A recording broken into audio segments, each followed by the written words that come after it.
వాళ్ళే చెప్పిస్తున్నారు. వాళ్ళు చెప్పినవి మీరు మాట్లాడడం, ఆ జోకులు వేయడం ఇవన్నీ. ఏది కూడా మా ఓన్ది కాదు, అంతా వాళ్ళ కంటెంటే.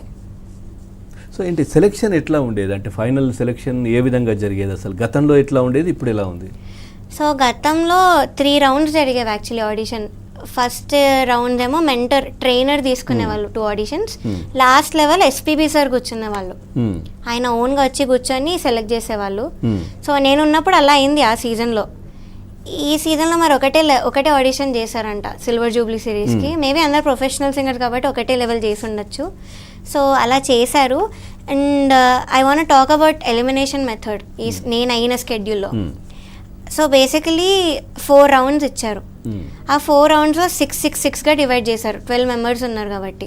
సో ప్రతి 12 మెంబర్స్కి 4 సాంగ్స్ వచ్చాయి. కొంత 6 మెంబర్స్కి ఏమో క్లాసికల్ రౌండ్, ఇంకో 6 మెంబర్స్కి ఏమో నేను చెప్పినట్టుగా కాలేజ్ రౌండ్. సో అసలు ఎలాగ క్లాసికల్కి దీనికి కంపేర్ చేసి నన్ను ఎలా ఎలిమినేట్ చేస్తారో నాకు అర్థం కాలేదు. అండ్ క్లాసికల్ సాంగ్లో ఏమో మృదంగం ఒక ఆయన వచ్చారు అప్పుడే కొత్తగా. ఆయన ఏమైందో తెలీదు, స్వరాల బిట్లో మర్చిపోయారు, ఆయన పాట మర్చిపోయారు. నా పాటలో మృదంగం పాట మర్చిపోయారు. ఆయన క్లిక్ ఉంటుంది ఒకటి, ఆ క్లిక్ మీద నేను పాడుకుంటూ వెళ్ళా ఆపకుండా.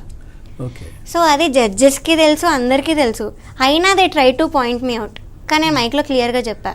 అంటే మీరు అంటే నిజంగా చెప్పాలంటే అది లేకుండా మీరు పాడారని అప్రిషియేట్ చేయాలి. అదే, అది చేయకుండా అక్కడ పోయింది కదా అన్నారు. అంటే కాదు మ్యామ్, ఇలా క్లిక్ సార్, కీరవాణి సార్ అన్నారు. అంటే క్లిక్ ఒకటి వెళ్తుంది, మృదంగం ఒకటి వెళ్ళింది సార్, అందుకే నేను అయినా క్లిక్ మీద పాడాను. వాళ్ళు అంత పెద్ద మ్యూజిక్ డైరెక్టర్. అదే నాకు తెలీదు, అలా పాయింట్అవుట్ చేశారు. నేను ఇంకా వెళ్ళి చాలా ట్రై చేశా నా తప్పు లేదని చెప్పడానికి. ఇంకా ఆర్కెస్ట్రా పాపం వాళ్ళే వెళ్ళి కీరవాణి సార్తో చెప్పారంట. ఇప్పుడు ఈ వీడియో ఇంకా రాలే కదా బయట? రాలేదు, ఇంకా రాలేదు. వస్తుంది. ఇస్తారా? వస్తుందా బయట? లేదు, మీరు నిన్నటి నుంచి కూడా మాట్లాడుతున్నారు, మరి అవి రిలీజ్ చేస్తారా, బయటకు వస్తుందా పాడిన పాటలు ఇవన్నీ? ఇవి ఇస్తారు, పాటలు ఇస్తారు. Because I don't think they can remove.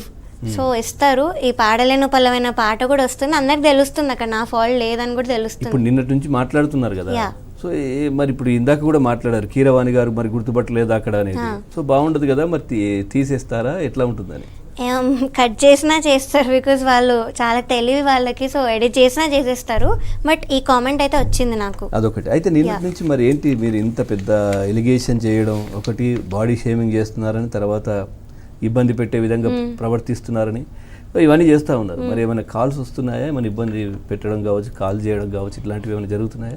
నాకు ఇన్స్టాగ్రామ్ ఫేక్ అకౌంట్స్ నుంచి చాలా హేట్ మెసేజెస్ అయితే వచ్చాయి. అండ్ నన్ను సపోర్ట్ చేస్తున్న సింగర్స్కి ఇలాగా నేను చంపేస్తాము, మీకు వాళ్ళకి అసలు ఏం సంబంధం ఉందో, ఎలాంటి బ్యాడ్ సంబంధాలు ఉన్నాయో, మిమ్మల్ని కూడా వేసేస్తాము, వాళ్ళని వేసేస్తాము అని ఇలా మాట్లాడుతున్నారు ఇంత ఘోరంగా. And they are claiming to be one of the contestants fans. I don't think they are fans, because fake account నుంచి పెడుతున్నారు. సో వాళ్ళే ఇలా ప్రిటెండ్ అయి పెడుతున్నారేమో నాకు గట్టిగా అనిపిస్తుంది.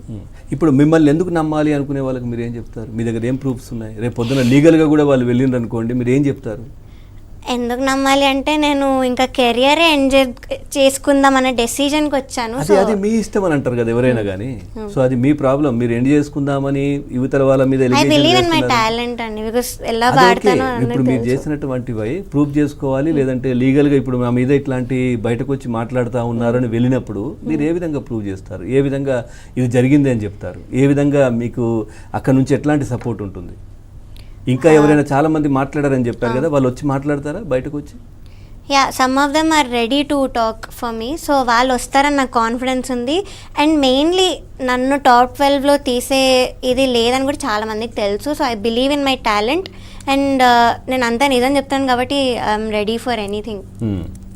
అట్లాగే వాళ్ళని ఎదుర్కోవడం అంటే ఇలాంటి అంటే అనాలోచిలో సామాన్యుల పరిస్థితి అవుతుందంటారా? వాళ్ళతో అవుతుందా, అయ్యే పరిస్థితేనా? డెఫినెట్లీ హార్డ్ ఉంటుంది, బికాస్ నేను చెప్పినట్టు I don't have any power. And